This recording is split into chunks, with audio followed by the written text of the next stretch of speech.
Hello. There's no question what the biggest story for the markets this week has been.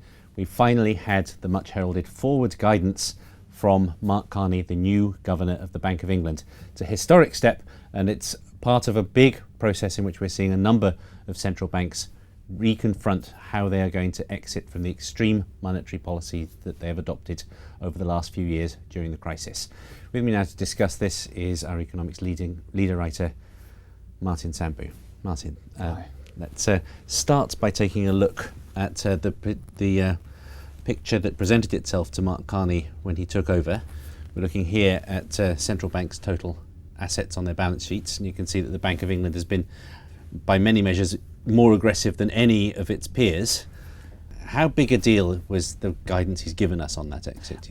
I think it's a really big deal, actually. The Bank of England has moved from a regime where it tries to affect the economy by moving real variables, the interest rate, buying assets, moving up this balance, to a regime where they try to change market behavior by working directly on market expectations. It's basically an exercise in expectations management. I'm not changing anything today, but here is what I'm going to do in the future. It doesn't seem to have been a very successful exercise in the economics management. I mean, he was saying repeatedly during the conference that he was unhappy that bond yields were too high. Exactly. The immediate reaction was that they went higher. Absolutely. Sterling is considerably stronger as a result of this. So absolutely. He said markets are wrong, and they became even more wrong from his point of view after he spoke. What went wrong, again, has to do with expectations, because I think the expectations of Carney himself had kind of boxed him in.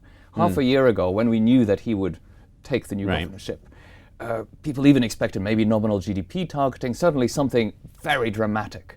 This was big, but maybe not as dramatic as what markets expected. And so they said, oops, we should worry about an even earlier exit than we thought. Okay, well, let's take a look at what he actually chose to target, which was the unemployment rate. Yes. Which in the UK, one of the arguments against targeting unemployment was that the UK has actually been relatively successful.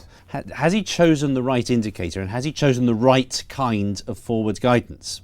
I think we need to be very careful here. It's not really a target in the sense that they're aiming to bring it's a threshold rather than a trigger. Exactly. That's what he says. He's saying this is our best indicator of how much slack there is in the economy. We don't actually know how much slack there is in the economy, and that's what will determine what the appropriate monetary policy is. But this is our best measure. This is what we're going to look at. Has he given us too much data? I mean, in the case of Bernanke, at one point he just promised, I'm not raising rates for another 2 years, which basically forced 2-year bond yields down to virtually zero. Yeah.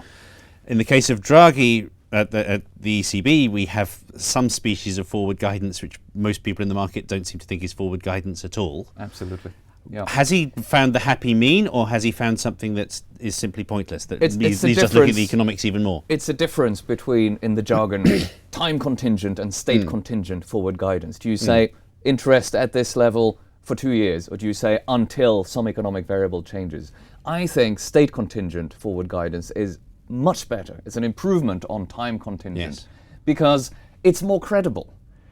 If you say for 2 years and then the economy changes, then you either have to break your rule, in some way you'll upset market expectations. This, at least, you can stay consistent. But he has given himself knockouts as well, as to use Carney's own phrase. He's giving himself an out if inflation... For the same reason, I think. Partly it's a legal mandate to keep inflation under control. So it's not credible to say, I will break what the law requires me to do. So he had to do that. My final point I'd like to make, I suspect he has made the knockout a little too easy to achieve. 2.5%. If people think inflation will be 2.5% 18 to 24 months from now, at the moment it's 2.9%. That's a very easy knockout to achieve, isn't it? You might be right about that. Now, is that Carney's fault? He had to win over the MPC. He had to stay within what the Chancellor had sort of set as the parameters. And remember, at budget, the Chancellor said very clearly, we will keep the inflation fighting mandate intact.